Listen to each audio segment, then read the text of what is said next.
கர்த்தருடைய பரிசுத்த நாமத்துக்கு ஸ்தோத்திரம். நமக்கு நெறைய கிறிஸ்தவர்கள் சொல்ல கேட்டிருப்போம் இல்லையா? வாழ்க்கை வந்து ரொம்ப ஏமாற்றத்துக்குள்ள போகுது. நான் எதிர்பார்த்தது ஒண்ணு, ஆனா நடக்கிறது ஒண்ணு.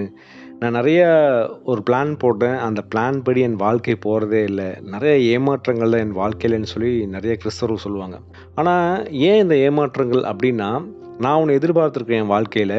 இந்த மாரி நடக்கும்னு நான் ஒரு திட்டம் போட்டிருக்கேன். அந்த திட்டத்துல அது நடக்கலன்னா நமக்கு ஒரு ஏமாற்றம் வருது.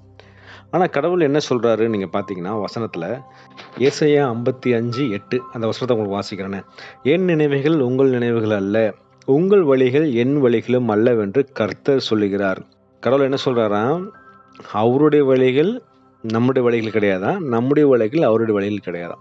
அந்த வழிகள கம்பேர் பண்ணும்போது கடவுள் என்ன சொல்றாருன்னா, "பூமியை பார்க்கிலும் வானங்கள் எப்படி உயர்ந்திருக்கிறதோ, அப்படியே உங்கள் வழிகளை பார்க்கிலும் என் வழிகளும், உங்கள் நினைவுகளை பார்க்கிலும் என் நினைவுகளும் உயர்ந்திருக்கிறது." அதாவது கடவுள் கம்பேர் பண்றார். நம்மளுடைய நினைவுகளையும், அவருடைய நினைவுகளும் எப்படி கம்பேர் பண்றார்ன்னா, நம்ம பூமி இங்க இருக்கிறோம். வானம் எவ்வளோ தூரம், அது வந்து கணக்கே பண்ண முடியாது. இன்னும் எவ்வளோ தூரம் அந்த வானம் இருக்குன்னு நமக்கு தெரியவே இல்ல.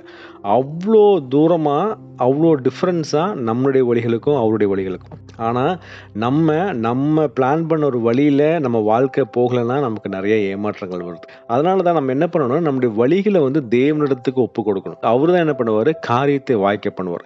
நெறைய நேரம் என்ன பண்றோம், நம்ம ஒரு பிளான் போடுறோம். அது நடக்கலன்னு சொல்லி தான் நமக்கு வந்து ஒரு ஏமாற்றங்கள் வருது. நல்ல ஒரு எக்ஸாம்பிள் வந்து பார்த்தீங்கன்னா, மோசேவ பார்க்குறோங்க. மோசே பழைய ஏற்பாட்டு காலத்துல அவர் என்ன பண்றாரு, தன்னுடைய சகோதரர்கள்லாம் கஷ்டப்படுறத பார்த்த உடனே அவர் என்ன பண்றாரு, தான் கையிலேயே நானே என்ன பண்ணுவேன், என்னுடைய மக்கள நான் மீட்டுக் கொண்டேன்.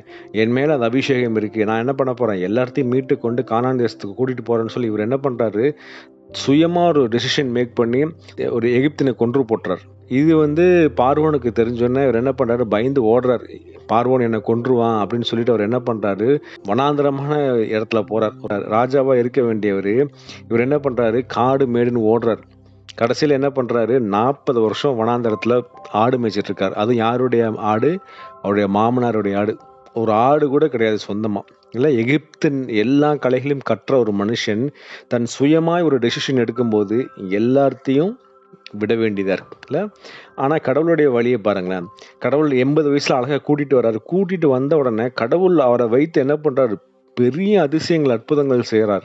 அன்றைக்கு வரைக்கும் கேள்விப்படாத பெரிய அதிசயம், அற்புதம் அவர் மூலியமாய் செய்து, செங்கடல பிளக்குறாரு, 10 வாதைகள கொடுக்குறாரு, அழகா கூட்டிட்டு வர்றாரு கானான் தேசத்துக்கு. அது மட்டும் இல்லங்க, அவரு குறித்து சாட்சி சொல்றார்ல.